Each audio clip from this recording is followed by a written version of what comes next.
আসসালামু আলাইকুম, good morning আমার মিষ্টি ভাই বোনেরা, শুভ সকাল। তো কেমন আছো সবাই? ভালো আছো? তো সকাল সকাল ছেলেকে নিয়ে এখানে কাজ করছিলাম আগের ক্লিপে, আর এখানে অনেকটা বেলা হয়ে গেছে। আমার আগের দিনের ভিডিওটা এখানে সেভিং হচ্ছে, আর ভাত নিয়ে বসে গেছি ছেলেকে নিয়ে। আর এটা হলো অন্য রকমের লাউ, কি বলে এটাকে, মুম্বাইয়া না কি লাউ, তো লম্বা। তো এটা কিনেছি 20 টাকা দিয়ে, এটার অর্ধেক আরেকজন কিনেছেন। তো এখানে কামরাঙ্গা নিয়ে নিয়েছি ভাতের সাথে। আর এটা হলো সন্ধ্যাবেলার ক্লিপ, যেখানে ছেলেকে একটি নুডলস দিয়েছি আর ঘুম থেকে উঠে নুডলসটা খাচ্ছে। তো ছেলেকে দেখো নেড়া করে দিয়েছি। আর এখানে দেখো আমার নতুন মোবাইল এসেছে। তো কোথা থেকে এসেছে সেটা তো বুঝতেই পারছো যারা আমার ব্লগ দেখো নিয়মিত, আর যারা নতুন দেখছো তো তাদেরকে বলছি। তো আমার হাজব্যান্ড তো সৌদি আরবে থাকেন, তো উনি দিয়েছেন আমাকে একটি লোকের সাথে, আর কিছুই পাঠাতে পারেননি লোকটি, কোনো কিছুই আর আনেনি, এটাই এনেছে, এটাই অনেক বেশি। আমার খুবই প্রয়োজন ছিল মোবাইলের, কারণ আমি ফোনে কথা বলতে পারি না। একটি মোবাইল দিয়ে সব কিছু করা যাচ্ছিল না, সম্ভব হচ্ছিল না একটি মোবাইল দিয়ে ফোন করা, তারপর ভিডিও বানানো, এডিট করা, সব কিছু একটি মোবাইল দিয়ে। তারপর ছেলে আবার ভিডিও দেখবে, তো তাই জন্য অনেক কষ্ট হচ্ছিল বলে আমার হাজব্যান্ড অনেক দিন ধরে আমাকে এই মোবাইলটা দেওয়ার জন্য চেষ্টা করছিলেন, কিন্তু কোনো লোকই এখন আসছে না। এখন তো কোনো সিজনে আসার, তো একমাত্র রমজান মাসের আগে বেশি সব লোক আসে, রমজান মাসের পরে আসে। তো তারপর একজন বন্ধুকে পেয়ে আমার এই মোবাইলটা পাঠিয়েছেন, তো ওনার বন্ধুটি এনেছে, আর তার জন্য অনেক শুকরিয়া।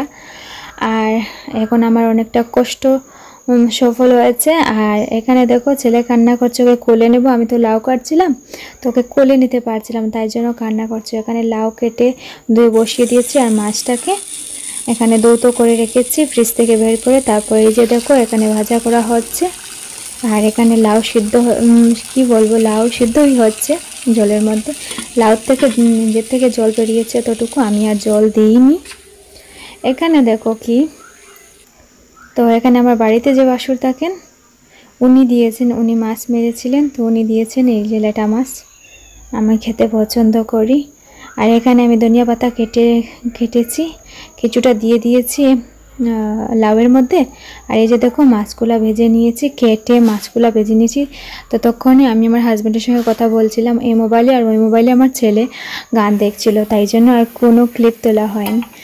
আর এখানে দেখো আমি মাছগুলাকে ভুনা করব কমলার খোসা দিয়ে, খুবই ভালো হয় খেতে, আর ধনিয়া পাতা দিয়ে।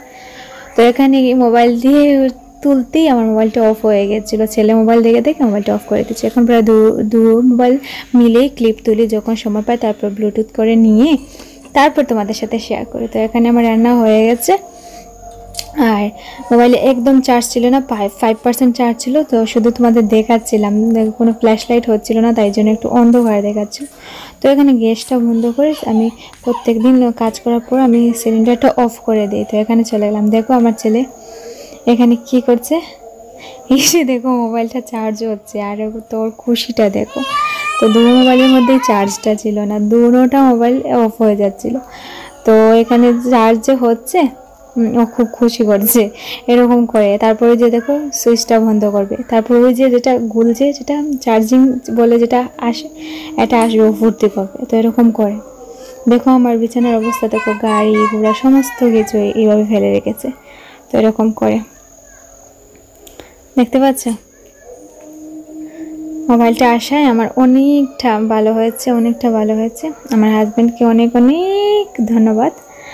আর এখানে দেখো 9:30 বেজে গেছে, আর আজকে ওর কাকিমা বাড়িতে নেই, তাই জন্য আর বাইরে বের হইনি। তারপর ভাবলাম কাজ তো শেষ হয়ে গেছে, তো আর কি করব, রাত তো এখন অনেক বাকি আছে, ছেলে তো ঘুমাবে না।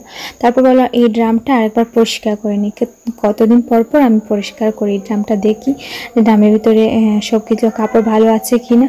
তো ড্রামটা বের করে রেখেছি। আর এখানে দেখো ছেলে কি করছে, কাপড়ের উপর দিয়ে যাচ্ছে আর আসছে। তো ড্রামের ভিতরে আমার হাজব্যান্ডের বেশি কাপড়, আমার হাজব্যান্ডের কোট প্যান্ট যা কিছু হয় ঠান্ডার কাপড় সবগুলো, আর আমার ছেলের কিছু কাপড় এই যে দেখো এখানে ছেলের কিছু কাপড় আছে নতুন নতুন, যেটা ছেলের জন্য এনেছিলেন ওর বাবা, কিন্তু উনি তো আর সাইজ বুঝতে পারেননি, সবগুলা 6 থেকে 7 বছরের বাচ্চার জন্য নিয়ে এসেছে। তো ওইগুলো বের করার সময় আমার কিছু কাপড় বের হয়েছে, আমার একটি কি বলবো ঠান্ডা একটি কাপড় বের হয়েছে, তারপরে একটি স্কার্ফ বের হয়েছে, তো সেটা আমি বের করেছি দৌত করবো বলে। আর ছেলের আরেকটি দুটো কাপড় বের করেছি এখান থেকে, ভাবলাম ঠান্ডা এসেছে ওই দুটো পরাবো, একটি ছোট, দুটোটাই ছোট, তো দেখি পরাতে পারি কি না। আর ছেলে এখানে আমার সাথে কথা বলছিল কি, আমি সেটা মিউট করে দিয়েছি কারণ আমার কথা উঠে গেছিলো। আর এই কাঁথাটাও বের করেছি, ভাবলাম দৌত করে দেব। আর এই যে দেখো আমি আর ছেলে বসে গেছে ভাত খেতে, তো ভাত একটু নিয়েছি, ভাত বেশি খাবো না। আর এখানে যে কমলার খোসা দিয়ে যেটা রান্না করছিলাম সেটা দিয়েই আমি ভাত খাবো। আমার